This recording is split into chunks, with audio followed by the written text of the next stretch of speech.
Stocks slipped in Asian trade this morning as investors awaited the signing of an initial US-China trade deal, with sentiment somewhat dented from the US Treasury Secretary saying that tariffs would remain in place for now.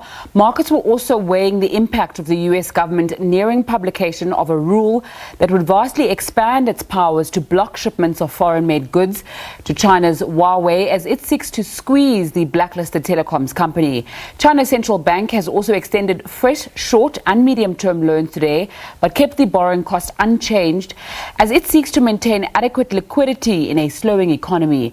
Japan's Nikkei is down over 0.5% to 23,916 points. The Hang Seng Index in Hong Kong was pulled down over 0.5% to 28,741, while the Shanghai Composite also slipped 0.5% to 3,090 points. US stocks were mixed last night, reversing earlier intraday record highs following a report that the United States would likely maintain tariffs on Chinese goods until after November's presidential election. The Dow Jones Industrial Average rose 0.1% to 28,939 points. The S&P 500 lost 0.15% to 3,283 points, while the Nasdaq Composite was 0.25% to 9,251 points. Let's get more on the markets now. We cross to Arabile Gumede, who's standing by at the Johannesburg Stock Exchange. Very good afternoon to you, Arabile. What's moving the markets today? Yeah, good afternoon, Nzinga. Look, there seems to be quite a bit that we could touch on. Of course, the signing of that US-China trade deal becomes quite significant as well, and that will really detail just where we go to from here. We did get word then from Stephen Mnuchin, the US Treasury Secretary, saying then that the rest of the tariffs would still remain in place at least until a second phase of the deal is perhaps signed, which is unlikely to happen before the 2020 November elections, of course, and that happens later on this year. That kind of determines as well what happens with the relations, perhaps trying to look as strong as possible going into that November election as well. So that is primarily what the global market may indeed be looking towards. Even the fuel price perhaps seemingly not taking in that bit of news really too well, considering then that it may not lead to too much demand for oil as well if those tariffs do stay intact. So a whole lot of that is certainly taking up the market. On the local front, well, quite a bit of equity news to look out for, and we'll unpack quite a bit of it in just a moment or two. For now, though, let's check in on the numbers and see exactly how things are faring across the globe and, of course, locally.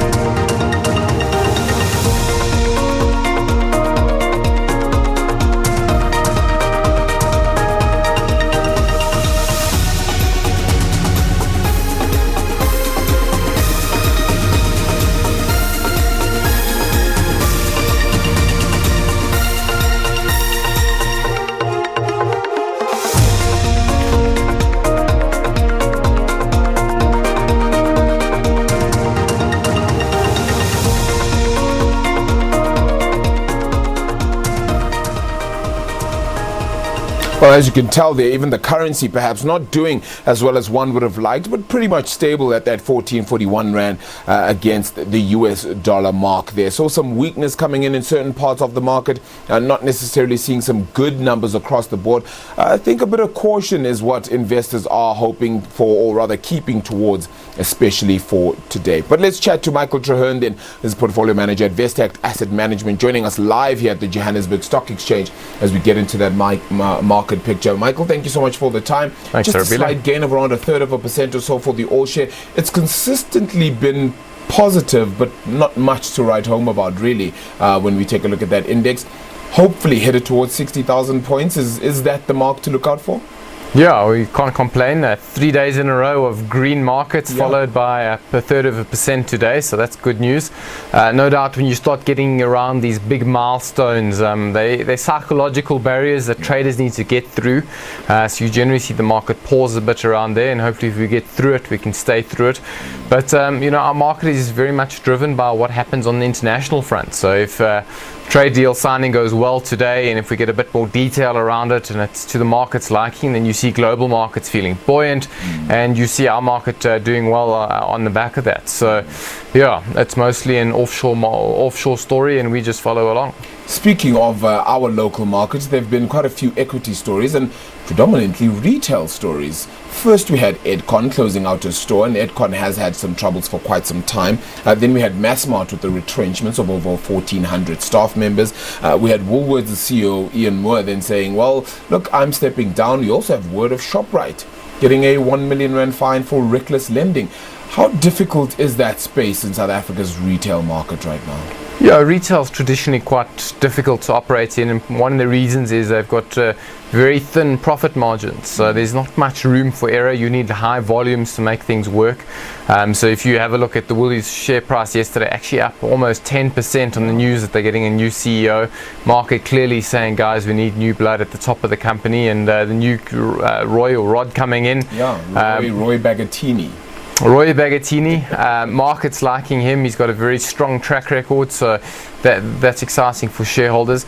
But it's quite interesting. So Woolies tomorrow or Friday is actually going to come out with trading numbers. So to see a share move that much ahead of something as big as trading numbers is quite significant. So we're going to have to see how they're doing. That part of the trading numbers will obviously include November, December, and we can see how well the consumer did in general. But tough space to be in, as seen by Massmart closing down the entire Dion-wide range. Yeah, look, it gets tougher, and with many having, there are sentiments around hopefully trying to get towards the likes of Ghana in particular for some retailers, because that becomes the new frontier market, as some would say.